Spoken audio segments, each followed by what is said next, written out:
올해 입시에는 약간의 변화가 있습니다.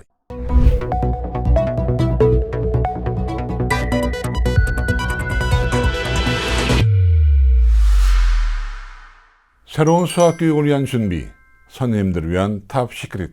여러분 반갑습니다. 입시 전문가 이만기입니다. 오늘 우리는 2024학년도 수시 모집에 대해서 이해를 해보고 그것에 대한 전략을 세워보는 시간 갖도록 합니다. 제일 먼저 우리는 지난해 수시 트렌드를 한번 이야기해 봅니다.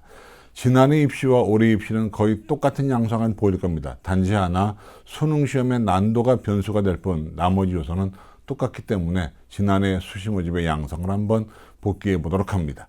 지난해는요 대부분의 수시 모집 경쟁률이 올랐습니다만은 지방대학은 내려갔습니다. 그 이유는 우리나라는 대학이 모두 두 개입니다. 하나는 선발권이 있는 대학과 하나는 모집해야 하는 대학으로 나뉘게 되는데 모집해야 하는 대학은 지방대학들입니다. 그래서 올해도 역시 수도권은 몰리고 지방대학은 저조한 양상을 보일 겁니다. 그리고 두 번째 특징은 지난해 반수생들이 증가했습니다.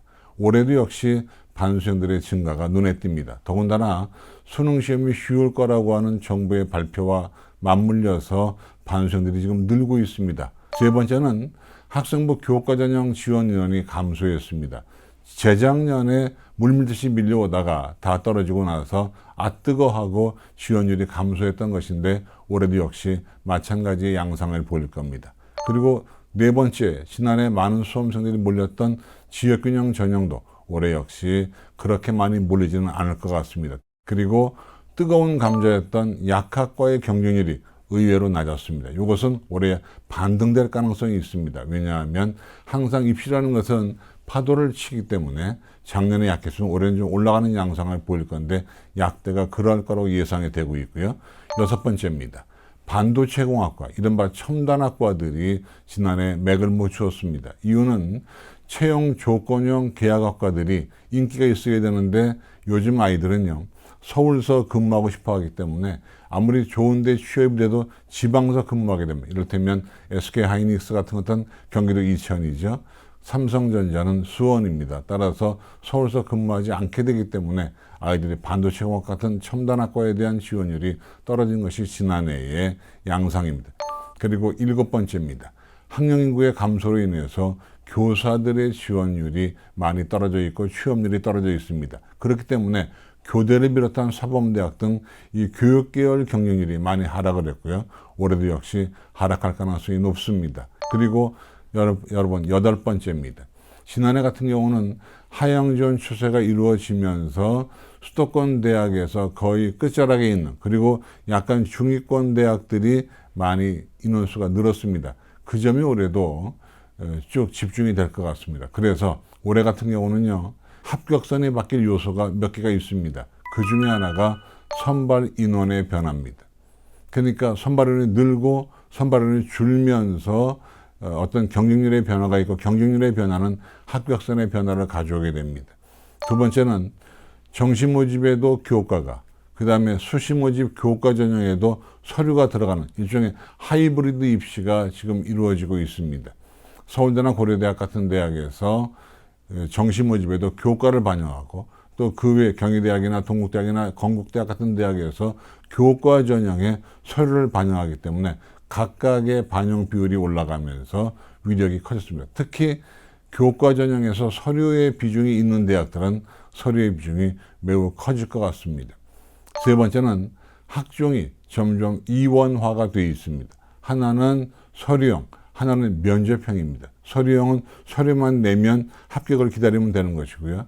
면접형은 서류로 1단계를 통과해서 2단계에서 면접이 반영되는데 우리 수험생들은 선생님들도 아시겠지만 뭔가 미지의 세계에 대한 그리움, 희망 고문을 하기 때문에 서류형보다는 면접형을 선호합니다. 그래서 당연히 면접형의 경쟁률이 올라가고 커트라인이 올라갈 겁니다.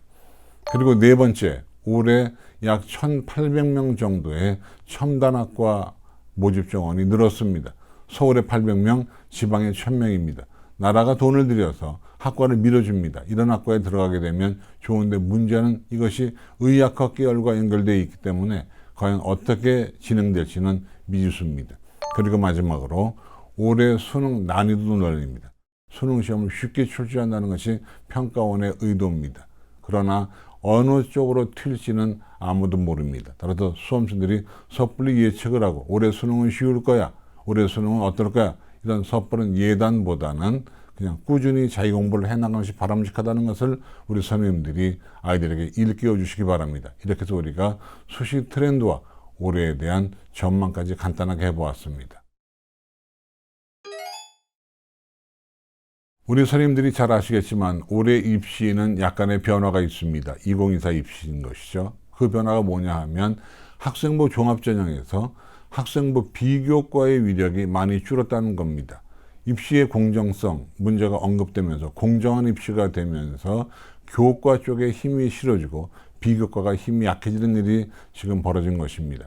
여러분 지금 표에서 보는 것처럼 졸업생과 올해 고3이 차이가 있습니다. 한마디로 교과의 위력 상승, 비교과의 위력 하락입니다. 왜냐하면 영재교육 받은 거 반영이 안 되고요. 대표적인 것으로 자기소개서도 반영이 안 됩니다. 그런가 하면 독서활동도 반영이 안 되고 기타 자율동아리도 반영이 안 됩니다. 그러니까 이런 걸 우리가 보면 그동안 비교과에서 월등한 위치를 차지했던 동아리 활동이나 수상 경력 이런 것들이 반영이 안 되다 보면 상대적으로 사정관들이나 입학 관계자가 볼 수 있는 내용은 교과밖에 없습니다. 그래서 다시 한번 정리해 보면 비교과 영역이 많이 떨어져 있다. 그렇기 때문에 올해 수시 모집에서 학생부 종합전형에서의 비교과의 위력은 떨어지면서 교과의 위력이 많이 올라간다. 그러면 여기서 우리가 한 가지 지도할 것은 이제 8월 말까지 우리 수험생들은 학생부를 마무리 지어야 되는데 담임선생님과 유대관계를 가지면서 진행을 하는 것이죠. 그때 가장 집중해야 될 부분이 어느 쪽이냐, 그런 걸 우리가 도와줘야 됩니다. 특히 세분 및 특기사항 쪽이 매력이 있습니다. 그렇기 때문에 세특 쪽에다가 우리 선생님들이 좀 도와주면 좋을 것 같습니다. 그러니까 세특이라는 것은 우리가 이제 컨설팅 같은 걸 통해서 선생님들이 조언을 하면 그 내용을 아이들이 담임선생님과 의논을 해서 적어줘야 되는데 원래 세특을 외부 인사가 관여하는 것은 불법으로 되어 있습니다. 학교 선생님들이 세특을 쓴 요령을 잘 모르게 되면 우리가 조언할 필요는 있겠죠. 세특은 중요한 것이 아이에 집중을 해줘야 됩니다. 왜냐하면 잘 모르시는 분들은 아이보다는 아이가 썼던 보고서 쪽에 집중하는데 그러시면 안 됩니다. 세특은 지금 굿과 배드로 지금 보여드리는 것처럼 항상 아이의 어떤 태도, 아이의 발표, 아이의 분석, 아이의 토론 능력 등에 주목을 해야지 그 아이가 썼던 전공 보고서나 이런 거에 주목하게 되면 그건 좋은 세특이 아닙니다. 입학사정관이 보고 싶어하는 세특의 모습은 우리 아이가 수업 시간에 어떠한 태도를 보였는가, 그래서 그 아이 태도에서 어느 정도의 성취 수준이 나온가를 보는 것이지 그 아이가 썼던 보고서, 더군다나 어떤 과목인지 모를 수 있는 보고서에 대해서 길게 써놔봐야 사정관들은 주목하지 않습니다. 그러니까 선생님들하고 아이들이 힘을 합쳐가지고 세특을 잘 꾸며주는 것이 이번 학생부 종합전형으로 2024 수시에서 성공하는 지름길입니다. 자, 이제 세 번째 타임입니다. 이제 올해 입시를 전망해야 되는데 올해 입시의 전망에서 가장 중요한 점은 수능의 난이도입니다. 올해 상당수의 수험생들이 예측하는 것처럼 과연 쉬울 것이냐에 대한 것들은 의문의 여지가 있는 것이 사실 출제 베테랑들이 출제를 못하게 되고 초보 교수가 들어가게 되고 또는 교사의 숫자가 늘어나게 되면 수능의 난도를 조절하는 게 상당한 어려움을 겪을 수 있습니다. 이를테면 그런 말이 있습니다. 수능 시험의 난이도는 귀신도 모른다 그럽니다. 그래서 여러분들은 우리 아이들에게 올해 수능 시험이 쉬울 거다 어려울 거다에 대한 예단을 하지 않도록 지도해야 될 필요가 있습니다. 또 평가에서 말하는 것처럼 변별력을 기르기 위해서 준 킬러 문항이 늘어나게 되면 오히려 어려워지는 양상도 보입니다. 왜냐하면 우리 아이들은 특히 수학 같은 거에서 킬러 문항을 그동안 포기했던 수험생들이 많은데 준 킬러 문항이 늘어나게 되면 포기할 수 없습니다. 그렇게 되면 시간 소요가 많아서 오히려 더 시간적으로 운영이 어려워지면 문제가 어려워지는, 즉 난도가 올라가게 되는 그런 양상을 띠게 됩니다. 그다음에 또 하나, 수학 같은 경우는 EBS 교재의 위력이 크지 않았던 과목입니다. 그런데 올해 평가원은 뭐라고 얘기했냐면 EBS 교재의 변형 정도를 지난해에 비해서 매우 소극적으로 하겠다고 이미 발표를 했습니다. 그 얘기는 다시 말하면 EBS 교재의 문항을 거의 그대로 가져오겠다는 내용과 똑같기 때문에 사실은 우리가 EBS 교재에 대한 집중학습도 여러분 선생님들이 지도해야 될 필요가 있습니다. 그 다음에 너무 꼬는 문제를 안 내겠다고 그랬습니다. 이걸 전문적인 용어로 얘기하면 성취 기준이 복합된 문제는 내지 않겠다. 특히 수학 같은 경우에 고등학교 교육과정으로 풀면 한 5분 걸린다고 하면 대학교 교육과정의 개념을 이용하면 한 1, 2분에 풀리는 것도 있습니다. 그런 문제는 안 내겠다는 거니까 여러 전문가 선생님들이 그런 문제를 선별해서 아이들에게 양상을 지도해주면 더욱 좋을 것 같습니다. 그런가 하면 일타 강사들의 개인 모의고사를 아마 대부분 평가원에서 수고에다가 스크린을 할 겁니다. 그럴 때 어떻게 지도할 것인지를 여러분들이 한번 고민해 봤으면 좋겠고요. 그 다음에 이제 무엇보다 중요한 것은 이겁니다. 수능 시험의 난도가 내려간다고 가정을 할 때 과연 어떤 영향을 가져올 거냐라고 하면 가장 중요한 영향이 최상위권 변별력 문제가 생길 겁니다. 그래서 아차하는 순간에 한두 문제가 틀려버리면 실수가 당락을 좌우하게 되는 일이 벌어지기 때문에 우리 선생님들이 아이들에게 지도할 때는 실수하지 않도록 하는 것이 무엇보다 중요하고요.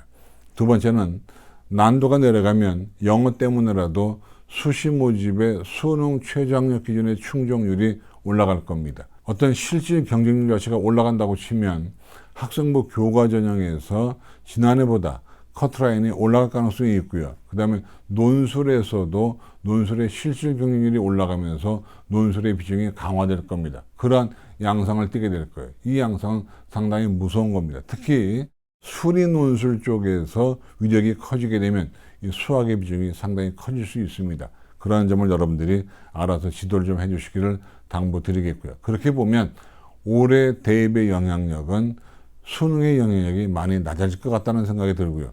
그리고 또 미적분과 기하를 했던 수학의 위력 때문에 이과생들의 유리함이 지속될 것입니다. 내신의 위력은 당연히 강해질 것이고요.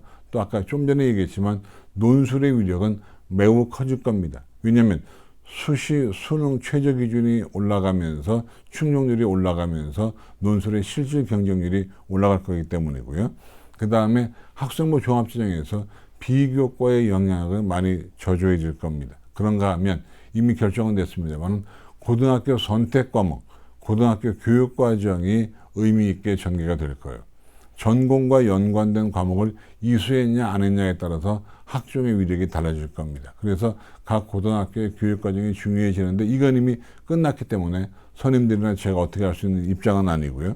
그 다음에 아까도 얘기했지만 세분염이 특기사항의 위력이 커집니다. 그래서 특히 수학교과에 관해서도 여러분들이 아이들에게 좋은 문구를 주어서 그걸 가지고 학교 선생님과 조율할 수 있도록 하는 기회를 부여하는 것 우리의 책임이라고 할 수 있습니다. 그런가 하면 올해도 역시 블라인드 평가가 전개가 되면서 일부 전사고를 제외한 학교들의 후광 효과는 없을 겁니다. 블라인드 평가를 했을 때 학교 이름을 아냐 모르냐 가지고 논쟁이 있지만 대부분은 모릅니다. 그러나 전사고인 경우는 사정관들이 알 수 있다는 점을 여러분 알았으면 좋겠습니다. 그래서 문과 수험생인 경우는 영어에서 무조건 1등급을 받아야 나머지 교과에서 이과생들과 경쟁을 하기 때문에 1등급 받는 게 필요하고요. 그리고 무엇보다도 독서 기록을 아까 입시에서 반영하지 않는다고 얘기했지만 그 내용을 쇠특에 적어주면 반영이 된다는 겁니다. 그러니까 이제 일종의 요령을 가져오는 것이고요. 그 다음에 아까도 얘기했지만 교과 전형에서 20, 30%를 차지하는 서류 전형의 능력, 서류 전형의 위력이 매우 커진다고 하는 것이고 그리고 선택 과목의 중요도가 올라간다고 하는 것 여러분에게 말씀드렸습니다. 무엇보다도 올해 입시인 경우는 자기소개서를 반영하지 않습니다. 그 점이 매우 큰 겁니다. 뭔가 학생이 변명할 수 있는 기회가 없어지기 때문에 그야말로 교과의 위력이 많이 올라가 있다는 것이고요. 그 다음에 다시 한번 강조하지만 자율동아리, 수학경력, 독서활동, 개인 봉사가 미반영되면서 학생부 종합진영에서 교과의 위력이 올라갑니다. 그렇게 보면 여기서 한 가지 팁을 드리면 그동안 학종을 준비해오지 않았습니다. 나는 학생부 교과를 위해서 내신 성적을 잘 쐈습니다. 그런 친구들도 기라는 나눠서 담는 것처럼 학종을 가지고 지원해도 상관이 없습니다. 올해 같은 경우는 내신 성적이 우수하면 다소 비교과에서 우수하지 않다고 하더라도 학종으로 붙을 확률이 상당히 높은 해입니다. 왜냐하면 올해 학생부의 비교과의 위력이 많이 떨어져 있기 때문입니다. 그 점을 여러분들이 명심하셔서 우리 아이들에게 지도를 잘 해주었으면 좋겠습니다. 2024 수시 맞춤 전형에 의해 맞춤 전형은 세 가지입니다. 하나는 학생부 교과, 학생부 종합, 그리고 논술입니다. 가장 확률이 높은 건 학생부 교과고요. 학종과 그 다음에 논술 전형은 상당히 어렵습니다. 또 일종의 복불복 전형이기도 하고요. 그래서 하나씩 우리가 보면 이미 우리 수험생들은 여러분과 의논을 통해서 혹은 담임선생과 의논을 통해서 뭘로 지원할 건지를 정해 놓았을 겁니다. 그럴 때 제일 먼저 중요한 것은 학생부 교과 전형입니다. 학생부 교과 전형은 내신 등급 가지고 가는 거기 때문에 이미 거의 결정이 됐습니다. 주요 대학 가려면 1등급 후반대, 그 다음에 인서울 하려면 2등급에서 3등급 초반대는 돼야 진행할 수 있는데 학생부 교과 전형은 여러분 아시는 것처럼 추가 합격률이 매우 높습니다. 왜냐하면 내신 좋은 아이들이 드물기 때문에 지원율 자체가 높지 않아서 충원 합격의 기회가 상당히 많은 것이 학생부 교과 전형인데요. 문제는 상위권 대학인 경우는 수능 최저가 있습니다. 그래서 오히려 학생부 교과 전형은 수능 최저의 충족이 굉장히 중요한데 제가 오늘 이 시간 모두에서 말씀드렸습니다만 중요한 것이 올해 수능 최저 충족률이 올라가면서 작년에 비해서 내신 커트라인이 약간 상승할 그럴 가능성을 보이고 있다는 점 다시 한번 강조 말씀드리고요. 이런 내용을 우리 아이들에게 지도를 해 주시기 바랍니다. 두 번째는 학생부 종합전형입니다. 학종인 경우는 누차 강조했습니다만 내신의 위력이 올라가고 비교과의 위력이 떨어져 있고 또 주요 대학의 경우는 학종도 수능 최저 기준이 있기 때문에 그걸 충족시키면 의미가 있습니다만 그러나 이건 학생부 교과와 마찬가지로 올해 수능 최저의 충족률이 늘어가면 그만큼 내신 등급의 위력이 올라갈 수 있다는 점 여러분 알아두시길 바랍니다. 그리고 올해 자기소개서가 없기 때문에 뭔가 변명할 기회가 없죠. 변명할 기회라는 것은 면접에서만 가능한데 서류형은 또 면접의 기회도 없습니다. 그런 점을 염두에 두면 이 면접이라고 하는 것의 위력이 지난해보다 올라갈 수 있다. 학종에서 그런 점을 기억하셔야 되는데 각 대학별로요. 주요 대학별로 요강이 변화된 것이 꽤 있습니다. 어떤 배수가 변하거나 면접의 비중이 변하거나 아니면은 최저 기준이 변하거나 등등 여러 가지 요소가 변화 있습니다. 학종이 축소된 대학도 있고 학종이 늘어나는 대학도 있습니다. 그런 점을 여러분들이 요강을 보셔서 전문가답게 아이들의 질문에 답변하시면 됩니다. 그 다음 우리가 볼 내용은 논술 전형입니다.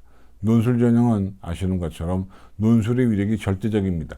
학생부가 들어가도 논술의 위력이 절대적인데 지금 상당수의 대학이 논술 전형에서 과학 논술을 빼고 수리 논술을 중심으로 봅니다. 그리고 어떤 대학은 기하를 넣기도 하고 빼기도 합니다. 그래서 그 어떤 해보다도 올해 논술에 대비하는 수학 선생님들의 의미와 자세가 중요한 해입니다. 그런 점을 여러분 염두에 두시고요. 논술은 합격률이 한 3%밖에 안 돼요. 100명 정도가 지원하면 3명 정도가 붙습니다. 그럴 때 이과생인 경우는 수학의 위력이 지대하기 때문에 여러분들이 잘 지도해야 할 의무가 있습니다. 원서를 접수할 때도요. 중요한 사실은 날짜입니다. 어느 대학은 날짜가 중복될 수도 있습니다. 그렇죠? 여러분 지금 화면에도 보시는 것처럼 서강대학과 성대는 비슷한 레벨의 대학이기 때문에 서로 인문계와 자연계를 나눠서 본다는 걸 아시면서 여러분 지도를 잘 해줘야 됩니다. 원서를 접수할 때도 날짜 겹치고 안 겹치는 걸 판단해서 하시는 걸 여러분 기억하시고요. 자, 이제 여기까지 해서 논술까지 맞춤 전형을 알아봤습니다. 현장에서 고생하시는 선생님 여러분, 지금부터 우리가 해야 될 내용이 오늘에서 가장 중요한 내용입니다. 이름하여 2024 수시 지원의 팁입니다. 우선 수시 지원 점검 사항은 여기 나와 있는 7가지가 되어 있습니다. 그 대학의 수능 최저가 얼마나 되는가를 알아야 되고 충족 여부를 9월 모의평가를 통해서 점검해야 한다는 것을 아이들에게 지도해 주시기 바랍니다. 두 번째는 일부 대학은 전형 방법이 변경된 대학이 있습니다. 이런 대학이 일종의 구멍일 수 있음을 아이들에게 알려주셔야 됩니다. 그리고 대학에 따라서 육회를 지원하는데, 즉 A대학을 지원하는 애가 B대학, C대학 지원한다는 그 양상이 정해져 있기 때문에 그런 양상을 여러분들이 지도해 주셔야 됩니다. 그리고 면접고사의 형식과 블라인드 평가의 영향도 다시 한번 주지시켜야 될 필요가 있고요. 또 무엇보다도 지난해 입결을 보는 방법을 우리 아이들에게 지도해 주셔야 됩니다. 지난해 입결은 항상 지난해 요강에 따라서 보셔야 됩니다. 지난해 입결을 올해 요강에 따라서 보게 되면 큰 낭패를 가져오게 되고요. 그리고 무엇보다도 이제 다가올 9월 모의고사가 수능 출제 난도의 바로미터와 수시 지원의 바로미터가 됩니다. 그래서 과연 9월 모의고사 가지고 어느 정도 아이가 정시 라인을 잡을 수 있냐를 우리가 지도해 줘야 되는데, 9월 모의고사 성적이 나오기 전에 아이가 수시 모집 원서를 써야 되기 때문에 대체로 6월과 9월을 어떤 것이 아이의 진짜 실력인지를 우리 수학 선생님들이 아이들에게 지도할 필요가 있습니다. 물론 수능이 잘 나오면 욕심을 내보는 거지만 대체로 저는 수시 모집을 적정 지원하시기 바랍니다. 특히 문과 여러분들, 문과생들을 지도하실 때는 정시 모집에 가면 이과생들이 문과 침공하기 때문에 문과 아이들은 수시에 가야 한다는 것을 우리 선생님들이 주의시켜 주기 바랍니다. 그리고 자연계 상위권이라면 카이스트, 유니스트, 디지스트, 지스트 같은 과기원 지원도 한번 권장을 통해서, 이건 원뿔 원이니까요. 그런 점을 지도해 주시고 학교 추천 가급적 받았으면 좋겠고, 가능하면 두 개, 1승 1무 1패라고는 상향, 하향, 적정 두 개씩 지원하기를 아이들에게 지도해 주기 바랍니다. 그리고 무엇보다 내신과 모의평가 점수를 잘 판단을 해서 하향 지원할 건지 상향 지원할 건지, 이를테면 교과 전형은 하향 지원이나 적정을, 종합 전형은 적정을, 논술은 적정이나 상향을 가는 겁니다. 이것이 일반적인 원칙이라는 것을 우리 아이들에게 지도를 해 주시기 바랍니다. 그래서 항상 우리는 수능 최저의 충족 여부가 상향, 적정, 하향을 정한다는 걸 여러분 기억해 주시고요. 늘 아는 것처럼 모집 인원이 늘면 커트라인은 내려가고 모집 인원이 줄면 커트라인은 올라갑니다. 또 우리 아이들이 욕심을 내다 보면 수시 납치를 불사하지만, 수시 납치는 그거죠. 수시에 원서를 집어넣는데 정시에 수능이 잘 나와서 오히려 손해보게 되는 거. 그러니까 수시 납치를 방지하기 위해서라도 대학은 적정 지원해 줘야 되고요. 그리고 무엇보다도 우리 아이가 면접형으로 갈 건지 서류형으로 갈 건지를 선생님들이 잘 판단해 주셔야 됩니다. 그래서 우리가 지금 면접형과 서류형의 구분은 이렇게 됩니다. 내가 성적이 우수하고 서류가 좋으면 서류형, 서류는 좀 부족하지만 면접에 자신이 있으면 면접형으로 지원하라고 지도를 좀 해주면 좋겠는데, 경쟁률은 면접형이 높을 겁니다. 그렇게 보면 이제 우리는 상향, 하향, 적정을 논의해 볼 수 있겠죠. 상향은 어떤 때 하느냐? 논술 전형에서 해라. 교과 전형은 매력이 있지만 승산은 별로 없다. 왜? 교과 전형은 점수가 딱딱 정해져 있기 때문에 이건 거의 예측이 가능한 전형이 교과 전형이니까 상향 지원이 무모할 수 있고요. 또 함부로 상향을 하다 보면 수능까지 망가져서 정시까지 망가지게 됩니다. 그런 점은 우리 아이들에게 지도를 잘 하셔야 돼요. 적정 전형은 수능과 내신이 비슷할 때 적정이고요. 또 어디가라는 사이트가 있습니다. 거기에 70% 커트라인에 맞추면 대체로 적정 지원이 될 겁니다. 적정 지원은 들어가도 합격해도 후회 없을 곳, 납치 안 당할 곳을 지원하는 것이 바람직하고요. 적정 지원은 자신의 강점 파악이 우선이 됩니다. 그런데 특히 문과 여러분들은 꼭 수시에 붙어야 되니까 하향 지원이 필요할 수 있겠죠. 하향 지원은 수능이 하락세일 때 하향 지원을 지도하는 겁니다. 그리고 대학별고사가 수능 후일 때 하향 지원하라고 해주시고요. 또 난 재수가 절대로 안 돼, 재수 불가일 때 하향 지원을 권장하셔야 됩니다. 하향 지원할 때는 굉장한 안정 지원이기 때문에 대학 어디가 사이트에 놓은 입결을 보시고 50% 커트라인에 맞추면 되는 겁니다. 근데 우리가 중요한 것, 하향 지원을 하더라도 후회할 곳은 넣으시면 안 되는 겁니다. 그래서 저는 강조하기를, 나는 꼭 대학에 붙을 거야 라고 하면 하향한 3개, 적정한 2개, 상향한 1, 이 정도 하시고요.